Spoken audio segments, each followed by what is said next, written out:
Hola muchachos, ¿qué tal? Buenos días, aquí tienen el horario para hoy, miércoles el 19 de febrero. Your learning target for this chapter continues to be about talking and identifying members of your family, describing them, and underscoring the relationships you enjoy with them.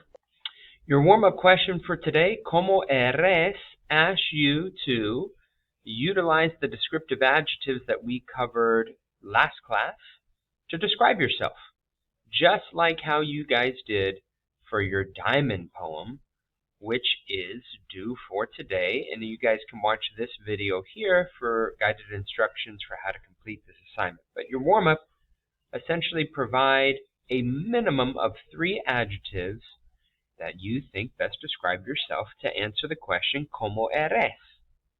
¿Cómo eres? Asking, how are you? Who are you as a person? You're going to begin your response with yo soy, and then 3 or more adjectives that best describe you. Again, your diamond poem is due by midnight tonight. We are going to do a reading, short reading on a personal profile. Complete the activities 5 through 7 on page 122 as well. Do some new notes on possessive adjectives, and then our exit ticket at the bottom of that same page. No homework due for next class. So as I alluded to at the beginning of the video, last class we covered descriptive adjectives. We talked about how adjectives, of course, are words that describe people, places, and things. How we use possessive adjectives with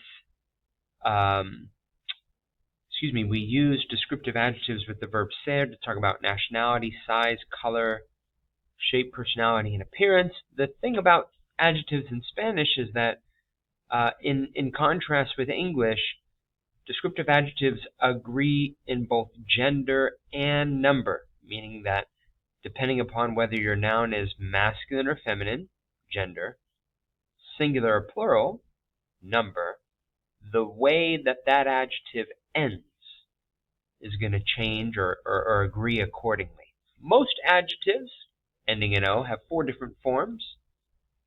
O, masculine singular, A, feminine singular, OS for masculine plural, and AS for feminine plural. And we talked about how there's some exceptions to that, gender-neutral adjectives ending in E or a consonant. We call them gender-neutral because they have the same masculine and feminine forms. A few adjectives ending in OR, what they look like to make them plural, and then feminine singular and plural. A lot of the most commonly used adjectives are there on page 119, whether they be for personality, appearance, color, or nationality. Talked about the syntax of descriptive adjectives, syntax being the order of words in a sentence.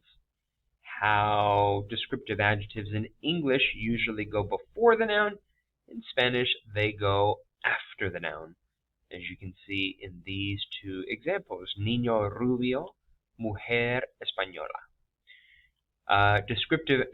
Adjectives of quantity, in contrast with descriptive adjectives. Adjectives with quantity typically go before the noun that they quantify. Muchos libros, many books, dos turistas, 2 tourists.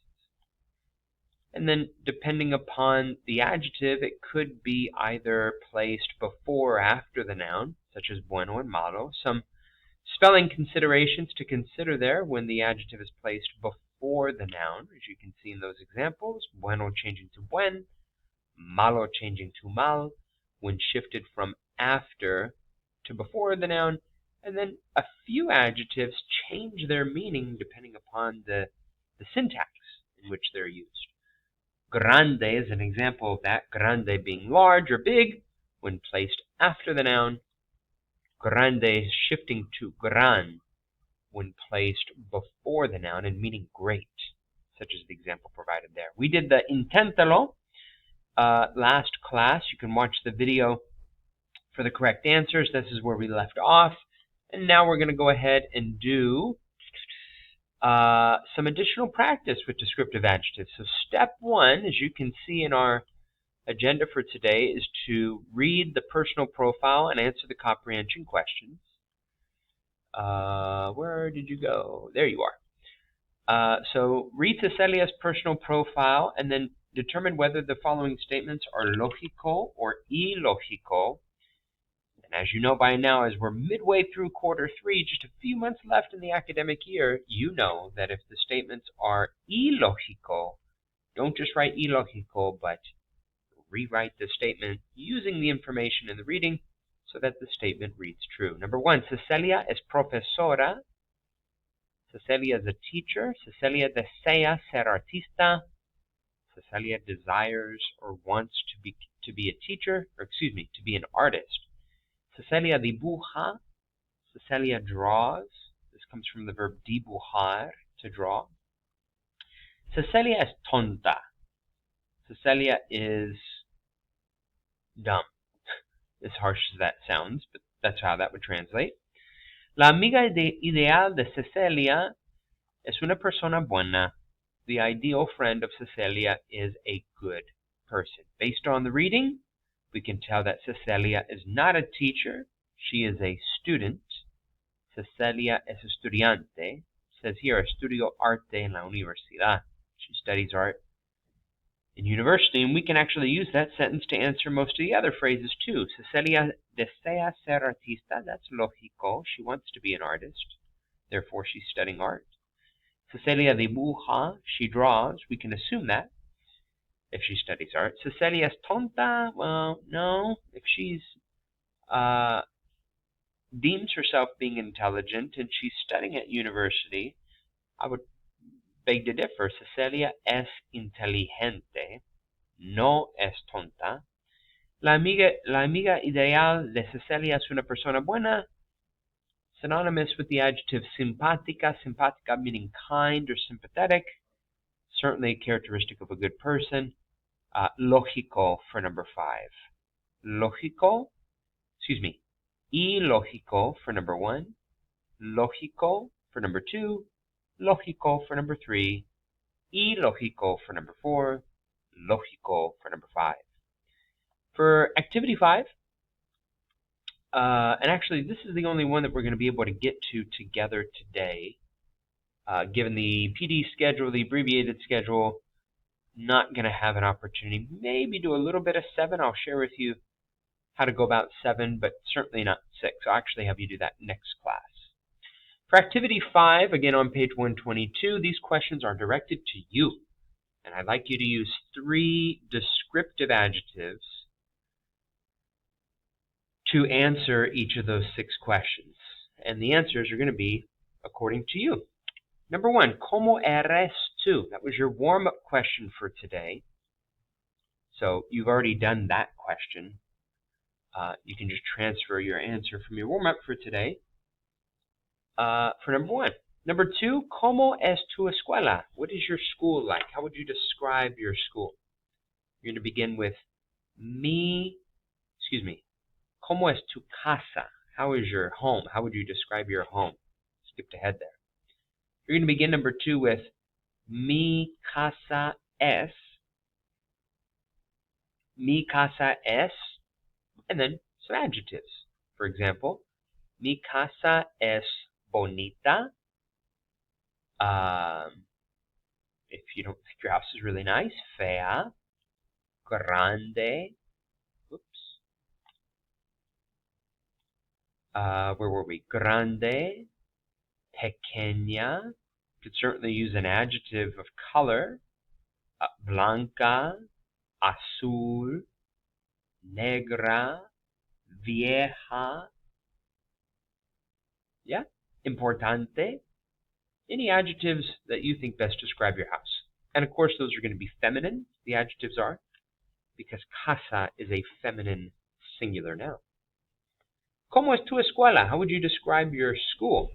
Begin number 3, mi escuela es, and then 3 adjectives to describe your school. And they're also going to be feminine singular, such as number 2. Number 4, ¿Cómo es tu ciudad? How would you describe your city? Mi ciudad es, and then ciudad is feminine singular as well. So all your adjectives are going to be feminine singular, just like numbers 2 and 3. Number 5, ¿Cómo es tu país? What is your country like? Mi país es. 3 adjectives to describe your country. Some of you, when we did this together in class, you utilized the dictionary. Spanish dictionary, I think, is the best resource to utilize. So complicated, or actually chaotic. I was very impressed that, with all due respect, you guys are paying attention to what's going on in our country at this moment, and that you're aware of the chaos that's going on. Kind of hard not to be. Anyway, caótica would be, or caótico is your adjective. You can even hear the pronunciation too. Caótico. Pretty cool. That is Spanish Dictionary, SpanishDict.com. And that will take you here, and you can get a little bit of context, suffixes, examples, English and Spanish. It's a really great resource. Yeah, so you're more than welcome to use this as an academic resource and look up more advanced vocabulary that we've not been introduced to yet. And then masculine singular for number 5. Even though it ends in S, it's a singular noun. One country, yeah? And then number 6, ¿Cómo son tus amigos? What are your friends like? Mis amigos son. And then all of your adjectives are going to be masculine plural or feminine plural. If you want to change amigos to amigas, you're more than welcome to do that. All right, we're going to skip 6, 7. If we have some time on the whiteboards, having you create your own descriptions of big cities, pop, celebrities, your classes, politics, sports. We're going to pick a variety of topics. I'm going to give you a topic, and then you are going to describe it using a descriptive adjective, just like how you did for the previous activity, number 5. So, for example, San Francisco es una ciudad muy bonita. San Francisco is a very pretty or beautiful city. Estoy de acuerdo means you agree. I agree. Yo estoy de acuerdo. I agree with that statement. I think San Francisco is one of the most beautiful cities in the country, let alone the world. If you disagree, you subscribe to the doom loop that many use to describe San Francisco nowadays in terms of the homelessness and other things that are plaguing San Francisco, and then you would say no estoy de acuerdo. I don't agree. I disagree, yeah? So create some descriptions. We'll see if we have some time in class, whether that's a pop star or class that you're taking using the adjectives from page 119, or using Spanish dictionary to come up with some others, and then creating some statements similar to those that you did for activity 5, just choosing proper nouns, right? Specific places, specific people.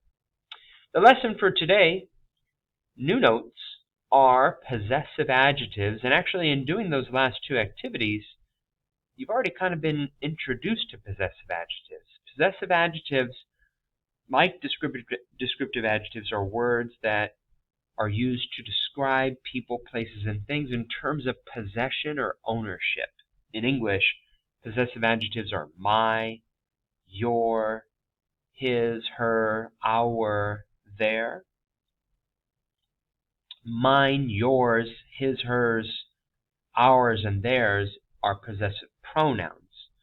But these possessive adjectives, like it says up here at the top, are used to indicate possession, just like how we use them in English. In Spanish, possessive adjectives have a singular form and a plural form. So you can see the difference there. Mi and mis both mean my. Tu and tus would translate to your. Su and sus would translate to his or her. Su and sus would also be their, for the third person plural. And the only possessive adjective that agrees in gender, and we're not going to go over vuestro because that's the vosotros form, the vosotros possessive adjective. Any grammatical concept that pertains to the vosotros form we will not cover for the reasons mentioned before. Vosotros is a form used predominantly in Spain, not in the rest of the Spanish-speaking world, and therefore grammatically it's not as applicable. Nuestro, which means our, is the only possessive adjective that agrees in both gender and number, as it says here in the red box here, compare, contrast. Only nuestro agrees in both gender and number. All possessive adjectives agree in number, but only nuestro agrees in both gender and number. Goes before the noun that it modifies, just like how you guys did in this activity. Mi casa, mi escuela, mi ciudad, right? Your possessive adjective went before the noun that it's modifying or possessing. And then again, because su and sus are used for both the third person singular and third person plural, it's a best practice to, in order to avoid confusion, to use the construction, whatever the noun is, whatever is being possessed, followed by the preposition de and then a subject pronoun or a subject, aka a noun, whomever or whatever the possessor is, if that makes sense. Who has ownership of whatever this person, place, or thing is. Yeah. Examples: sus parientes could translate one of three ways. Sus parientes could be his or her relatives in the third person singular.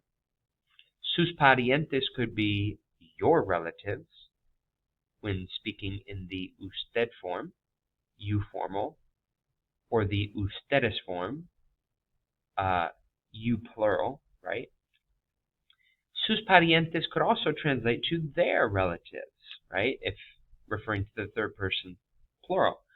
So because there's so many potential meanings, right, in terms of how this possessive adjective could translate, it's a best practice to include the possessor, right, who the owner is of that item. And the way that we construct that is the item first, followed by de, which you may recall is of or from, which is indicating origin, which is similar to ownership. And then whatever the possessor is, whether it's a subject pronoun here, or you could even put a person's name. All right, so to wrap up here, we are going to do the inténtalo as our exit ticket. Again, no homework due for next class. Just make sure to turn in your poem if you've not done so already. For the inténtalo, we have 8 questions for the singular form of possessive adjectives and the plural form for possessive adjectives. Let's go ahead and knock these out together. So the answers to these are going to be one of these singular possessive adjectives or plural possessive adjectives based on the English translation, the English possessive adjective provided. Correct answers for the singular side: es mi libro, mi familia es ecuatoriana, tu novio, this is you familiar, aka casual, not polite or formal, not usted, but familiar, casual.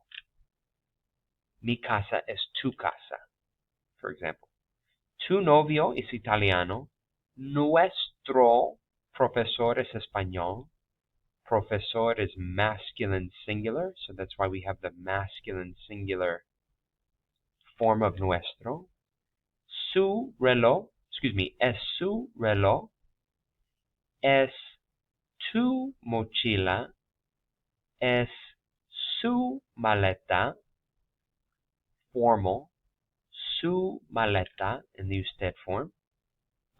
Su casa es amarilla. Sus primos son franceses. Nuestros ending in os because cuadernos is masculine plural. Nuestros cuadernos son verdes. Son sus lápices. Sus nietos son japoneses. Son nuestras plumas. Nuestras plumas. Son nuestros papeles. Son mis papeles. Mis amigas son inglesas. Son sus cuadernos.